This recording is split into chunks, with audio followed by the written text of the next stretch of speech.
ఆంధ్రప్రదేశ్, తెలంగాణలో బయటి రాష్ట్రం నుంచి మార్వాడి రావడంతో రాబోయే కాలంలో పని సంక్షోభం తప్పదని నిపుణులు హెచ్చరిస్తున్నారు. ఇప్పటికే పలు కీలక రంగాల్లో ఇతర రాష్ట్రాల ప్రజలు పాతుకుపోయారని, ఇది ఇలాగే కొనసాగితే తెలుగు రాష్ట్రాల్లో ఆర్థిక సంక్షోభం ఏర్పడే అవకాశం ఉందని నిపుణుల అభిప్రాయం.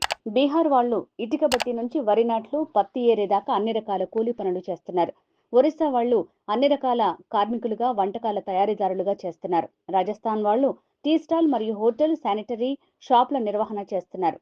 రెండు తెలుగు రాష్ట్రాల్లో షాపులు వీళ్లవే. ఉత్తరప్రదేశ్ వాళ్లు టైల్స్ వేసే పని నుంచి పెయింటింగ్, అన్ని రకాల ఇంటి లోపలి అలంకరణలు చేస్తున్నారు. కేరళ వాళ్లు ఇంగ్లీష్ బోధించే టీచర్లుగా పనిచేస్తున్నారు. కర్ణాటక వాళ్లు భవన నిర్మాణ కూలీలుగా పనిచేస్తున్నారు. ఇలా ఇతర రాష్ట్రాల నుంచి ఇక్కడికి వచ్చి ఎంతో మంది ఉపాధి పొందుతున్నారు. రెండు తెలుగు రాష్ట్రాల వాళ్లు మాత్రం మందు, మాంసం ఎవడు పంచుతాడు, ఎవడు ఎక్కువ డబ్బులు ఇస్తాడు అంటూ పూటకో జెండా చేతిలో పట్టుకుని తెలిసిన పనిని, చేతిలో ఉన్న వృత్తిని వదిలేసి సమయాన్ని వృధా చేస్తూ ఉచితాలకు, వ్యసనాలకు బానిసలై జీవితాలను నాశనం చేసుకుంటున్నారు. ఇదిలాగే కొనసాగితే రాబోయే కాలంలో ఆంధ్రప్రదేశ్ మరియు తెలంగాణ సంపదను ఇతర రాష్ట్రాలు తీసుకుని పోతే మనవాళ్లు దివాలా స్థితికి వస్తారు.